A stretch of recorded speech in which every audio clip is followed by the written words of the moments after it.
ভালো লাগছে যে আজকে উনি ওনার গ্রামে যে আজকে হাজার হাজার মানুষ ভাইজান যে মসজিদ তৈরি করছেন বাবরি মসজিদ, সেখানে হাজার হাজার মানুষ আজকে জামায়াত হয়েছে নামাজ পড়ার জন্য। ইনি আজকে ফুরফুরা দরবার শরীফে ছুটে এসছেন, এখানে নামাজ পড়বেন, তার সাথে সাথে সমস্ত পীরজাদার সঙ্গে সাক্ষাৎ করবেন। পরবর্তীতে কি দল গঠন করেছেন, তার থেকে আপনার সমর্থন থাকবে? দেখেন, সব থেকে বড় জিনিস হচ্ছে আমি দাদা পীরের আওলাদ, আমি একজন পীর পরিবারের সন্তান, আমি এদেশের একজন নাগরিক, আমিও ভোট দিই, তবে আমার ভোটটা যেন নষ্ট না হয় তার পরিকল্পনা আমাকে নিতে হবে। আর বিশেষ করে আমার রাজ্যে যেভাবে একটা কালো ছায়া আসতে চলেছে, বিজেপি সহ আরো বেশ কিছু কালো ছায়া আসছে, সেই কালো ছায়াকে দূর করার জন্য যে রাজনীতির দল রাস্তায় নামবে, দেশ দশের স্বার্থে নামবে, সংবিধানকে বাঁচাবার স্বার্থে নামবে, তার পাশে ইনশাআল্লাহ আমি ছিলাম, আছি, থাকবো। আমার ভাই দল তৈরি করেছেন, আমার ভাই দেশ দশের স্বার্থে যদি লড়াই করেন, সমাজের সাথে লড়াই করেন, অসহায় গরিবদের স্বার্থে লড়াই করেন, ভাই তো ওয়াদা করেছেন লড়াই করছি বা করবো, ইনশাআল্লাহ সমর্থন থাকবে। দেখেছি এখানে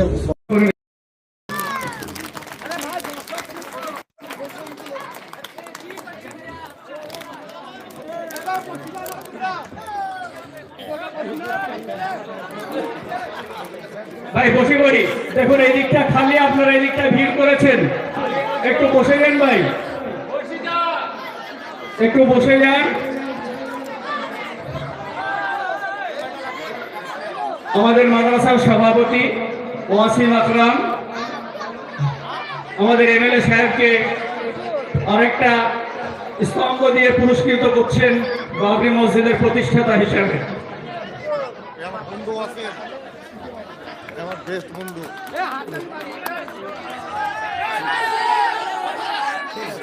ভাই একটু বসে যাই ভাই, ভাই এই সাইডটা খালি আছে দেখুন।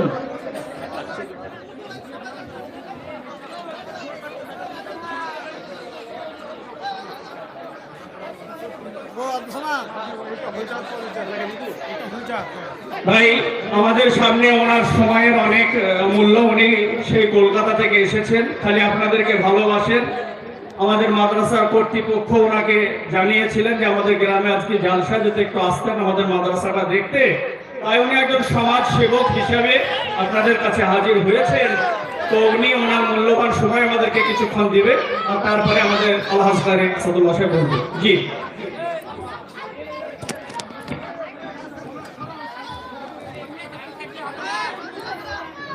আসসালামু আলাইকুম। আপনাদের এই মকরমপুর গ্রামে অনেক দিন পরে, ভাইজান আপনারা সবাই বসবেন, যদি বসেন তাহলে আমি জানবো আপনারা সম্মান দিলেন, আর যদি না বসেন তাহলে আমি জানবো মকরমপুরের লোক অপমান করছে। বসুন, সবাই বসুন, সবাই বসে যান। সম্মানিত গ্রামের মানুষ সম্মান দেবে, এটাই তো সবথেকে বড় কথা। মকরমপুর গ্রাম অত্যন্ত বর্ষিত এবং অত্যন্ত একটি মুসলমান বড় গ্রাম। এই গ্রামের সুসন্তান আমাদের গোলাম কিবরিয়া মিয়া, তিনি স্কুল টিচার ছিলেন 2001 সাল থেকে 2006 সাল। আপনাদের বেলডাঙ্গার এমএলএও তিনি ছিলেন, আমরা জানি। তার আগে বেলডাঙ্গার এমএলএ ছিলেন প্রয়াত নুরুল ইসলাম চৌধুরী, তিনি 1982 সাল থেকে 1996 সাল পর্যন্ত তিনি বেলডাঙ্গার এমএলএ ছিলেন। মূলত আমরা তিনার হাত ধরেই 1982 সাল থেকে আমরা রাজনীতিতে শুরু করি বা হাতে খড়ি। জালসার বক্তা তো আমরা নেই, কারণ জালসা করার বক্তা এখানে বসে আছেন রিয়াজতুল্লাহ কারি সাহেব। উনি শুধু বাংলায় নাই, আসাম, ত্রিপুরা, বিহার, ঝাড়খণ্ড, দিল্লি বোম্বাইয়েও তিনি বক্তৃতা করে বেড়ান। আর আমরা ধরেন কথায় আছে না, মোল্লার দৌড় মসজিদ পর্যন্ত, আমাদের রাজনীতির দৌড় এই মুর্শিদাবাদ। এখন আল্লাহ খুশি রাজি হয়েছেন, তাই আপনাদের দোয়ায় এই মুর্শিদাবাদ ছেড়ে রাজ্য, রাজ্য ছেড়ে দেশ, দেশ থেকে বিদেশেও আমাদের নাম বা মানুষ জানছে, বা মানুষ কি কারণে জানছে সেটাও মোটামুটি আপনারা অবগত হয়েছে। যে এখানে যারা সামনে বসে আছেন তারা বেশিরভাগ দেখছি অনেক কম বয়সের ছেলে, 2-4 জন বয়স্ক মানুষ আছেন। তো 33 বছর আগে 1992 সালের 6 ডিসেম্বর, আজকে ডিসেম্বর মাসের 24 তারিখ, আজ থেকে 33 বছর আগে 6 ডিসেম্বর 1992 আমাদের সেই ঐতিহাসিক বাবরি মসজিদ, যেটা ভারতবর্ষের উত্তর প্রদেশ নামক যে রাজ্য, সব থেকে বড় রাজ্য, এখনো ভেঙে উত্তরাখণ্ড হয়েছে, তবুও এখনো ভারতবর্ষের মধ্যে 29টা রাজ্যের মধ্যে সব থেকে বড় রাজ্য হিসাবে আছে। সেই উত্তরপ্রদেশের অযোধ্যায় বাবরি মসজিদ প্রতিষ্ঠা করেছিলেন 464 বছর আগে। বাবর আমাদের ভারতবর্ষের লোক ছিলেন না, তিনি ভারতবর্ষের বাইরের লোক ছিলেন। সেই সময় ভারতবর্ষের যিনি সম্রাট ছিলেন ইব্রাহিম লোদি, সেই ইব্রাহিম লোদিকে বাবর ভারতবর্ষকে আক্রমণ করেছিলেন। তার জন্য তাকে আগ্রাসী বাবর বলা হয়। তিনি ভারতবর্ষকে দখল করার উদ্দেশ্য নিয়ে যখন ভারতবর্ষে আক্রমণ করলেন, কিছুদিনের মধ্যেই তিনার এত শক্তি ছিল, মহান আল্লাহ তাআলা তাকে এত শক্তি দিয়েছিলেন যে তিনি ভারতের সেই সময়কার সম্রাট ইব্রাহিম লোদিকে পরাস্ত করে তিনি ভারত সম্রাট হলেন। মুঘলদের মধ্যে অন্যতম সম্রাট বলা যেতে পারে। অনেক সম্রাট ছিলেন, তার মধ্যে আওরঙ্গজেবের তো কোনো তুলনাই হয় না। তিনি সবসময় টুপি সেলাই করেছেন ভারতের সম্রাট হয়ে। এই যে আমাদের নবী সাহেবের সুন্নত রাখা আর মাথায় টুপি দেওয়া, গোল টুপি, উনি সেলাই করতেন একটা ভারতের সম্রাট আওরঙ্গজেব। তো ইতিহাস বলতে গেলে তো আপনার 2-4 ঘন্টাতে ইতিহাসের মুঘল সম্রাটদের কাহিনী, বাবর, শাহজাহান, হুমায়ুন, অনেক ইতিহাস মুঘলদের আছে। যেহেতু বাবরি নিয়ে আজকে গোটা দেশ চর্চা হচ্ছে, গোটা বিশ্বে চর্চা হচ্ছে, এই বাবরি মসজিদের চর্চা হওয়ার একটাই কারণ, বাবরি মসজিদটা 33 বছর আগে ভেঙে ফেলা হয়েছিল। সেই বাবরি ট্রাস্ট তারা আইনের আশ্রয় গিয়েছিল। একদম এই আমাদের বহরমপুরের মতো নিম্ন কোর্ট থেকে জজ কোর্ট হয়ে, কলকাতার হাইকোর্টের মতো কোর্ট হয়ে সর্বোচ্চ সুপ্রিম কোর্টে বাবরি মসজিদের মামলাটা গেছিল। এই যে মকরমপুর গ্রামে আজকে যে আবেগ, ইয়ং জেনারেশনের যে মকরমপুর গ্রামে আমাকে আশা নিয়ে যে উচ্ছ্বাস আমি দেখছি, এইরকম ভারতবর্ষের ধর্মনিরপেক্ষ রাষ্ট্র, এই ভারতবর্ষটা অনেক বড় দেশ ছিল। আফগানিস্তান, শ্রীলঙ্কা, পশ্চিম পাকিস্তান, পূর্ব বাংলাদেশ, এসব নিয়ে বিরাট বড় আকারের একটা ভারতবর্ষ ছিল। মুঘল সম্রাটদের রাজত্ব চলে যাওয়ার পর ব্রিটিশরা ব্যবসা করতে সেই ভারতবর্ষে কোনো মুঘল সম্রাটরা যেমন কিছু ভুল বা অন্যায় বা জুলুম বা বাবরকে এক শ্রেণীর হিন্দুরা ইতিহাসের পাতায় তাকে আগ্রাসী বাবর, ভারতকে আক্রমণকারী হিসেবে চিহ্নিত করেছে। একইভাবে যদি আমরা 190 বছরের ব্রিটিশ ভারতবর্ষে যে কুশাসন বা অত্যাচারী শাসন চালিয়েছে, তাদের বিরুদ্ধে কিন্তু আজকের ভারতবর্ষের যারা হিন্দু সমাজের মানুষ, তারা কিন্তু ব্রিটিশদের বিরুদ্ধে জাতীয় কংগ্রেস 1885 খ্রিস্টাব্দে মাত্র 52 জন মানুষ এই জাতীয় কংগ্রেসের জন্ম দিয়েছিল। 1885 খ্রিস্টাব্দে যখন মাত্র 72 জন মানুষ নিয়ে ইন্ডিয়ান ন্যাশনাল কংগ্রেসের জন্ম হলো, তখন ব্রিটিশের যে শক্তিশালী অস্ত্র ভান্ডার বা তারা ওই 72 জন ভারতবাসীকে পাগল বলেছিল। ব্রিটিশরা বলেছিল আমাদের এত অর্থ, এত সামরিক শক্তি, এত অস্ত্রশস্ত্র, আর আমাদেরকে নাকি ভারতবর্ষ থেকে বিতাড়িত করবে এই ভারতবর্ষের 72 জন পাগল। কিন্তু বাস্তবে কি হয়েছিল? তাদের 72 জনের সেই নিষ্ঠা, তাদের ন্যায়পরায়ণ এবং ভারতবর্ষের প্রতি তাদের যে ভালোবাসা 72 জন থেকে শুরু করেছিল। ধীরে ধীরে জাতীয় কংগ্রেস 1885 ওদিকে 15 বছর আর 1942 ভারত ছাড়ো আন্দোলন শুরু করলো ব্রিটিশদের বিরুদ্ধে।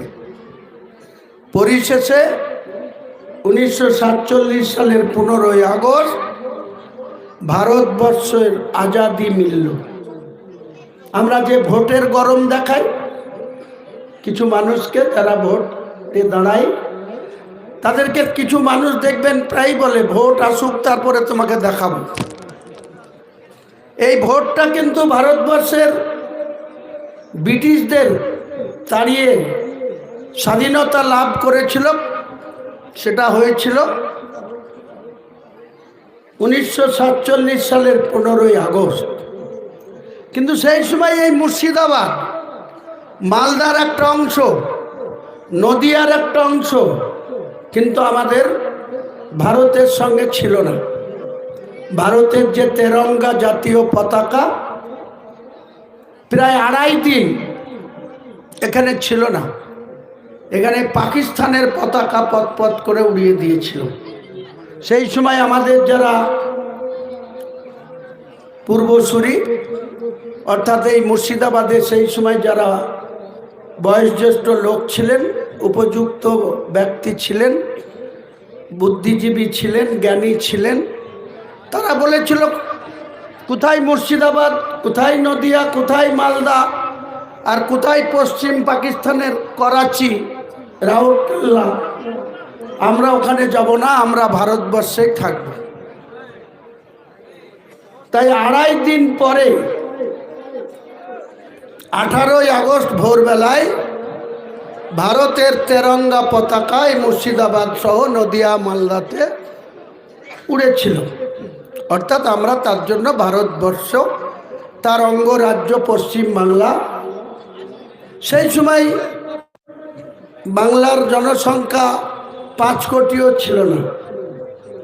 আজকে ধীরে ধীরে বাড়তে বাড়তে 2025 সালের 24শে ডিসেম্বর যদি আপনারা সঠিক গণনা করেন, দেখবেন 11.5 কোটি মানুষ হয়ে গেছে। স্বাধীন ভারতের পশ্চিমবঙ্গের রাজ্য সেই সময়কার লোক সংখ্যা আর আজকের ভারতবর্ষের লোক সংখ্যা, সেই সময় গোটা ভারতবর্ষে লোক সংখ্যা ছিল 79 কোটির মতো। আজকে ভারতবর্ষের লোক সংখ্যা 145 কোটি। বাংলায় ছিল 5 কোটির থেকে কম, আজকে 11.5 কোটি। তাহলে আমরা যে মকরমপুর গ্রামে, সেই সময় যারা বয়োজ্যেষ্ঠ ছিলেন তিনারা বলতে পারবেন যে এই গ্রামের লোক সংখ্যা কী ছিল, ভোটার লিস্টে নাম কতজনের হয়েছিল। 1950 সালের 26শে জানুয়ারি যখন ডক্টর বি.আর. আম্বেদকর 3 বছরের বেশি সময় ধরে ভারতবর্ষের সংবিধানকে তৈরি করলেন, যে সংবিধানের অধিকারে আজকে আমরা এক শ্রেণীর অমুসলিমরা আমাদেরকে ভারতবর্ষ থেকে প্রতি পদে পদে হেনস্থা করছে, এখান থেকে তাড়াবার চেষ্টা করছে। তারা মনে করছে শুধু তাদেরই ভারতবর্ষে থাকার অধিকার আছে। আর 700 বছরের শাসনের অপব্যাখ্যা করছে। সেই সব মুঘল সম্রাটরা যদি সত্যিই অমুসলিমদের নিধনে নামতো, তাহলে ভারতবর্ষে হিন্দু বলে কি বস্তু সেটা কিন্তু থাকতো না। আজকে নরেন্দ্র মোদীর নেতৃত্বে গোটা ভারতবর্ষে যেভাবে মুসলিমদের বিরুদ্ধে আরএসএসের যে উত্থান হয়েছে, মোহন ভাগবতরা 100 বছরে পূর্তি উপলক্ষে কদিন আগে কলকাতায় এসেছিলেন। আরএসএসের 100 বছর পূর্ণ হয়েছে। স্বাধীনতা কিন্তু অতদিন হয়নি। 47 সালের 15ই আগস্ট আর আজকে 2025 সালের 24শে ডিসেম্বর। আপনারা হিসাব করেন যে 80 বছরের কাছাকাছি। কিন্তু আজকে আরএসএস এর বয়স হয়ে গেল 100 বছর। এই আরএসএস কি করে? রাষ্ট্রীয় স্বয়ংসেবক, এদের একটা আলাদা ধারা আছে, বিচারধারা আছে।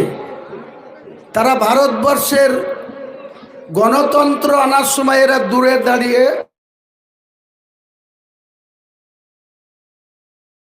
গান্ধীজিরা এই ভারতবর্ষের স্বাধীনতা আন্দোলন করছেন অনেক মনীষীকে নিয়ে। সেখানে শুধু হিন্দু ছিল না, সমস্ত জাতি ছিল। ইন্ডিয়া গেটে যান দিল্লিতে, অনেক হিন্দু, শিখ, ইসাই, মুসলিম, ভারতবর্ষের সমস্ত জাতির সেই বীর সৈনিকদের নাম ইন্ডিয়া গেটে স্বর্ণাক্ষরে লেখা আছে। কিন্তু এই আরএসএসরা আজকে যারা ভারতবর্ষের গদিতে, এর আগে অটল বিহারী বাজপেয়ী একবার 5 বছর, একবার 13 মাস আর একবার 13 দিন ভারতবর্ষের প্রধানমন্ত্রী হিসাবে শপথ নিয়েছিলেন। 13 দিন শপথ নেওয়ার পর তার গরিষ্ঠতা না দেখাতে পেরে আবার তাকে পদত্যাগ করতে হয়েছে। আজকে কিন্তু 2014 সালের আগে নরেন্দ্র মোদী কোথাকার মুখ্যমন্ত্রী ছিলেন? গুজরাটে। সেই গুজরাটে একটা দাঙ্গা হয়েছিল। উনি তখন গুজরাটের মুখ্যমন্ত্রী। 2002 সালে বিখ্যাত নাম হয়ে আছে গোধরা কেন্দ্র। সেখানে ট্রেনে আগুন লাগানো হয়েছিল। কংগ্রেসের এমপি মুসলমান, তাদের পরিবার সহ প্রায় 850 মুসলমানকে বাড়ি থেকে টেনে বের করে করে জ্বলন্ত আগুনে পুড়িয়ে মারা হয়েছিল এই মোদিজির নেতৃত্বে। এত কথা কেন বলছি? আজ ভারতবর্ষের অনেক পিছিয়ে থেকেও 700 বছরের শাসনের পরেও মুসলমান তারা ইউনাইটেড হতে পারেনি।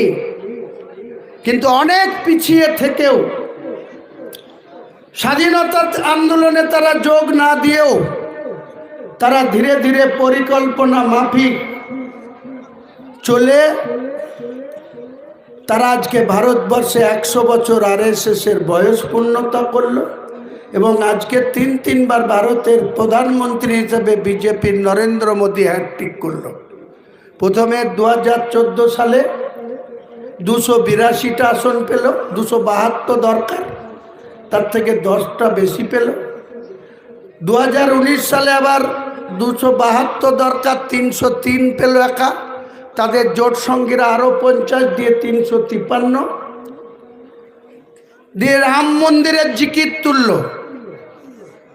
বাবরি মসজিদকে ভেঙে ফেলল, রাম মন্দির, সুপ্রিম কোর্ট এর মতো ভারতবর্ষের একটা বৃহত্তম দেশের সর্বোচ্চ আদালত, তিনাদের প্রধান বিচারপতি সহ 7 জনের ডিভিশন বেঞ্চ পরিষ্কারভাবে কোনো নথি ছাড়া, আমাদের এখানেও অনেকের বাড়িতে ভাইয়ে ভাইয়ে সিভিল মামলা হয়, জমি জায়গা নিয়ে মামলা হয়, নথির উপরে দাঁড়িয়ে জাজমেন্ট হয়। কিন্তু হিন্দু সমাজের মানুষের কোনো কাগজে কলমে, ওই অযোধ্যায় কোনো কাগজ কলম হিন্দুদের ছিল না। তারা একটা জিগির তুলে দিয়ে দিল যে যেখানে বাবরি মসজিদ 464 বছর আগে বাবরের প্রধান সেনাপতি মীর বাকি এটা প্রতিষ্ঠা করে গিয়েছিল, ওখানে নাকি রামের জন্ম হয়েছে। এখন কলকাতার বাইপাসে আইটিসি রয়্যাল বেঙ্গল হোটেল হয়েছে।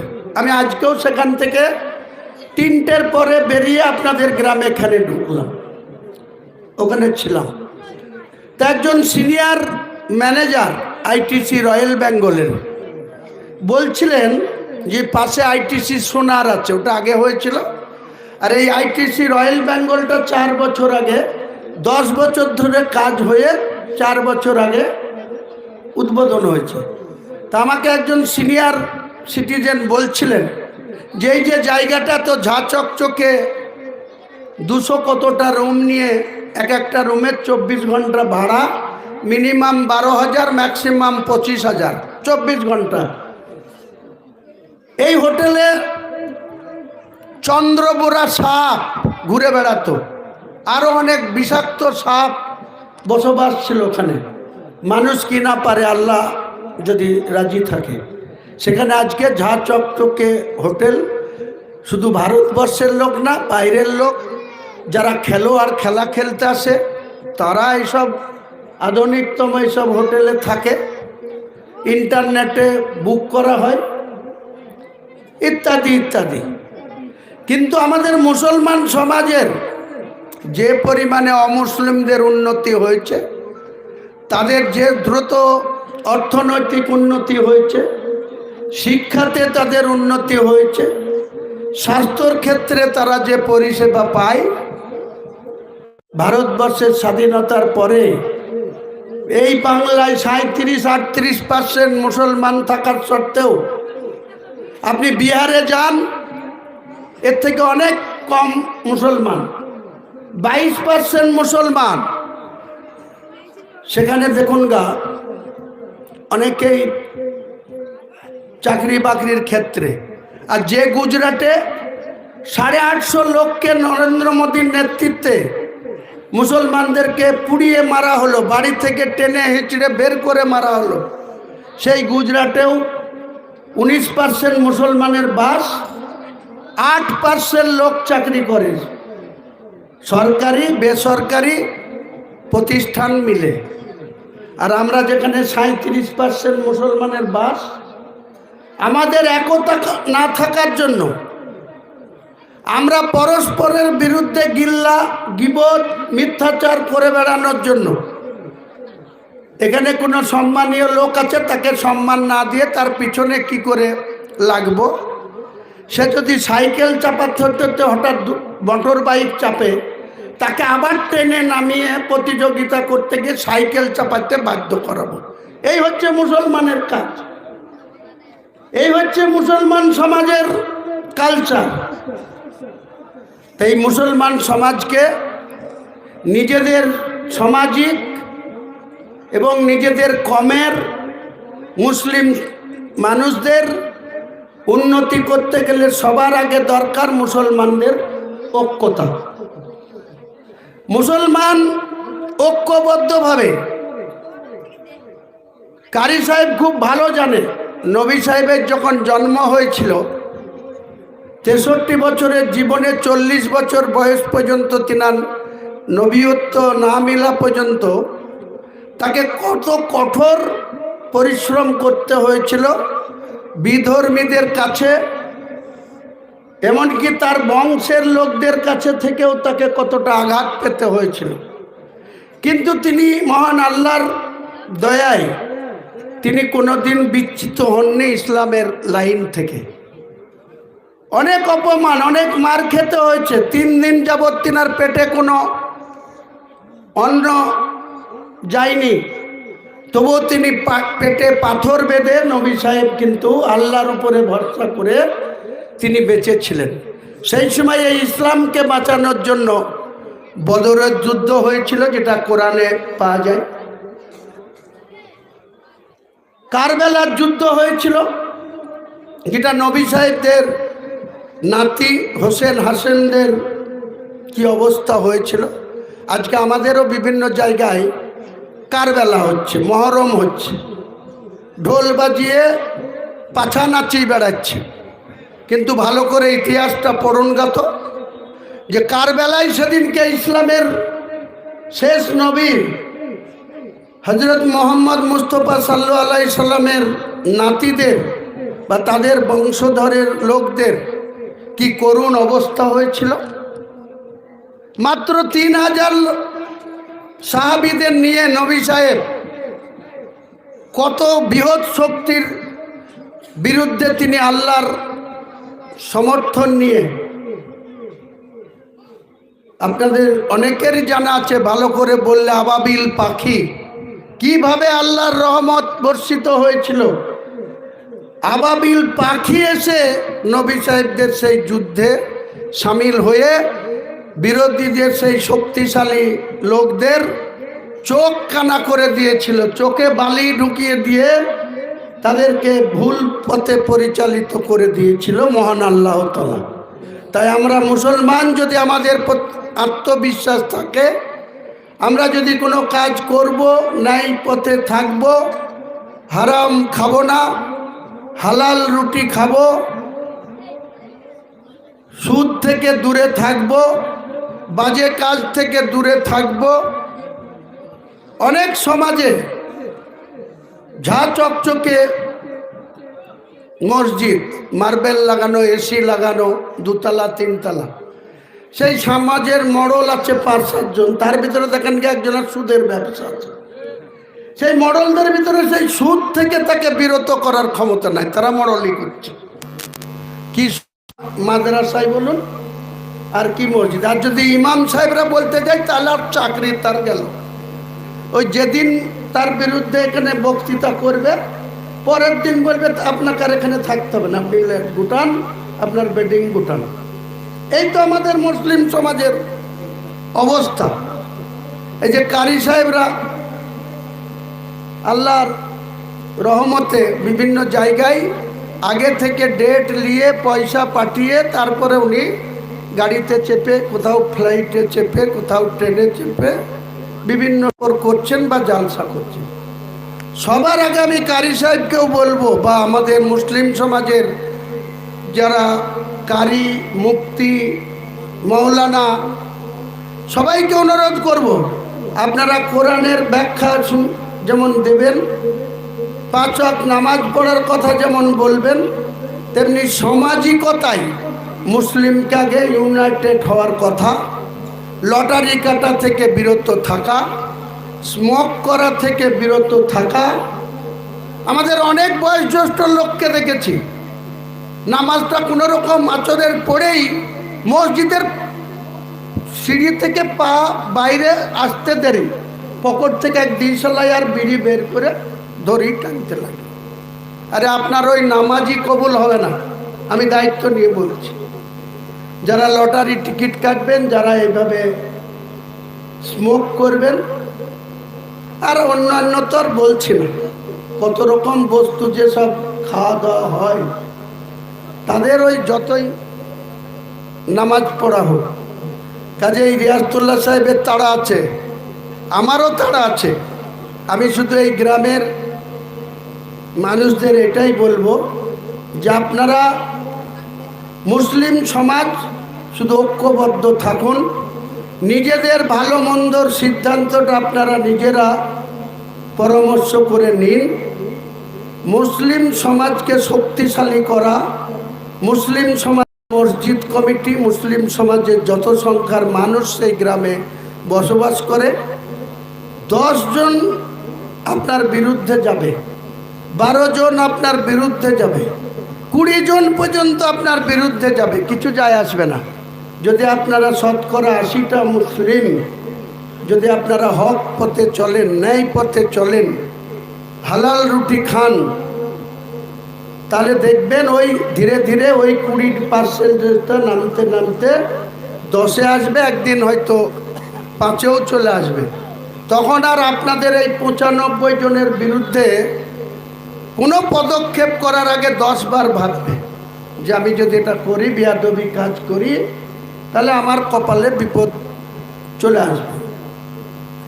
যাই হোক, আমি আমার বক্তব্য বাড়াবো না, কারণ আমি আগেই বলেছি আমরা জালসার বক্তা, আমরা রাজনৈতিক ব্যক্তি। সেই 1982 সালে নুরুল ইসলাম চৌধুরী বেলডাঙ্গার বিধায়ক হয়েছিল, 96 সালে সে হেরে গিয়েছিল 15 বছর পর। 96 সালে হারার পর আবার 2001 সালে গোলাম কিবরিয়া সাহেব, এই গ্রামের মানুষ, তিনি কংগ্রেসের বিধায়ক হয়েছিল। আর একজন হয়েছিল, 3টে বিধায়ক ছিল তখন আমাদের বেলডাঙ্গা 2 ব্লকে। 6টা অঞ্চল ছিল 61 নওদা, 2টো অঞ্চল ছিল 64 বেলডাঙ্গা, আর 3টে অঞ্চল ছিল আমি যেখানকার বিধায়ক, এখন কাঁদির নম্বর 68, তখন ওইটা ভরতপুরটা ছিল 68। তো যাই হোক, সেসব নিয়ে আর কথা বলে দরকার নাই, আমার শুধু একটাই বলা,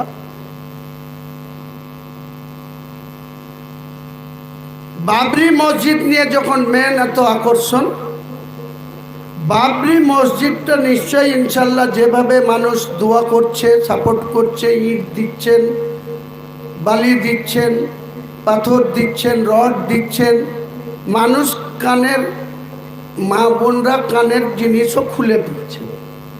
মুরগি থেকে, ছাগল থেকে, কুমড়ো থেকে কোন জিনিস নাই।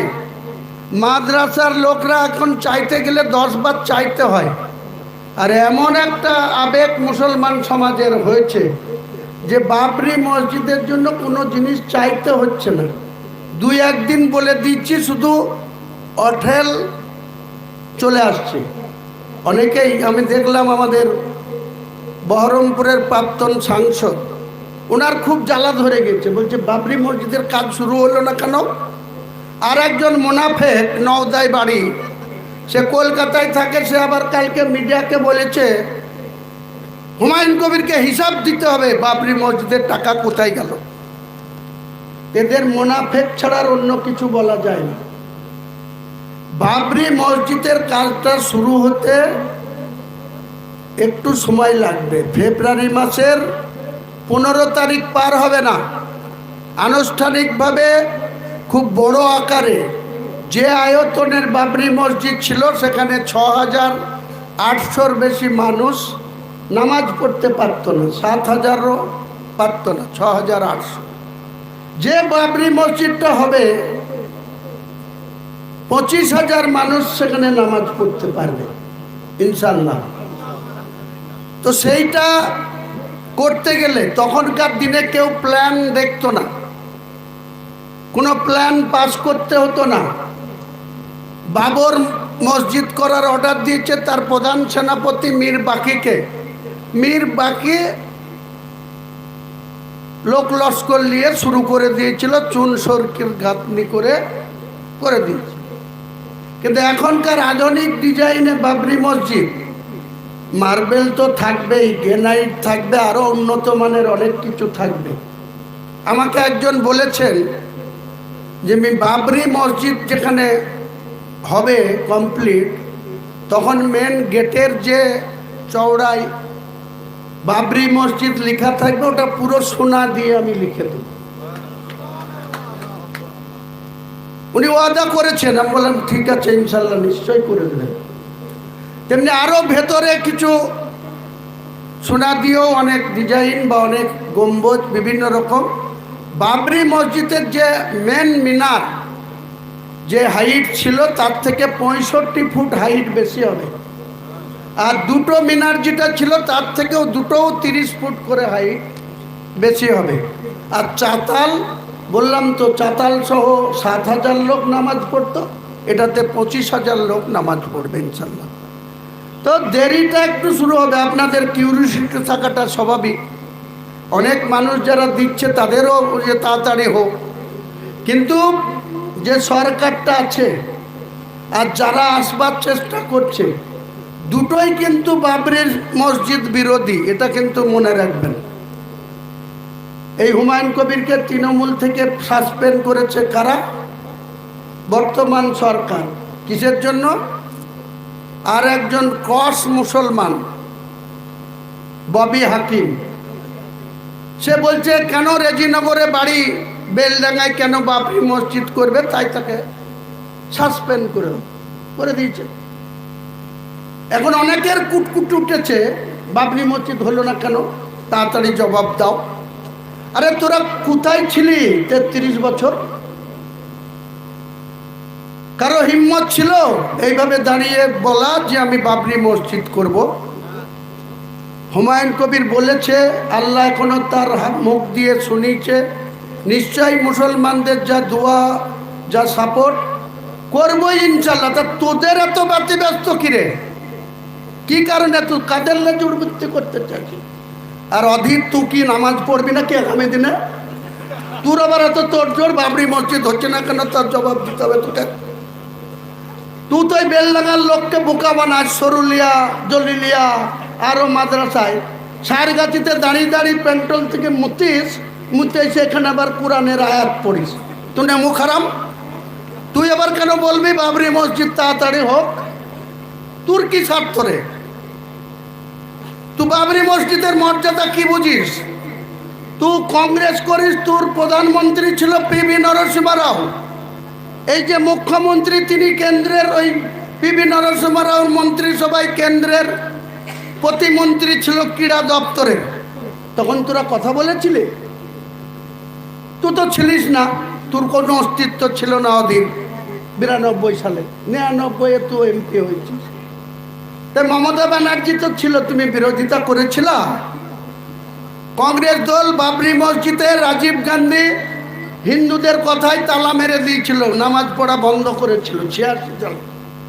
তারপরে ধীরে ধীরে আরো হিন্দুরা শক্তিশালী হলো, 92 সালে বাবরি মসজিদটা ধ্বংস করে দিল। সেই বাবরি মসজিদ আমি প্রতিদিন থ্রেড খাচ্ছি, প্রতিদিন মাথা কেটে নেওয়ার কথা বলছে, তবুও আমি এখানে দাঁড়িয়ে আছি। আর তোরা মুনাফেকরা মজা মারছিস যে কবে হলে হবে, হিসাব চাই। তোকে কে রে হরিদাস পাল যে তোকে হিসাব দিতে হবে আমাকে? আমি বলছি বাবরি মসজিদ হবে, আর যত টাকা দান আসছে, যত মেটেরিয়াল আসছে, কাজ শুরু হওয়ার পরে থেকে লাস্ট কমপ্লিট হওয়া পর্যন্ত বাবরি মসজিদের অনুদান কত পাওয়া গেল, কত মেটেরিয়ালস পাওয়া গেল, কত খরচা হলো, ট্রাস্ট থেকে অডিটর লাগিয়ে অডিট করে পুরো বাংলার মুসলমানদের না, গোটা ভারতবর্ষের মুসলমানদেরকে জানানো হবে। স্বচ্ছতার প্রশ্নে আমি কারোর সাথে কম্প্রোমাইজ করব না, কিন্তু মুরুদ নাই 1 ফুটা, আর তুমি কালকেই করে দিতে হবে বলবা? তোমার 14 গোষ্ঠীর ক্ষমতা থাকে তো একটা করে দেখাও তো, দেখি কেমন তুমি মসজিদ করতে পারো না কি করতে পারো। একটা ইমারত বানাতে গেলে ইন্ডিয়ানের যা রুলস আইন তার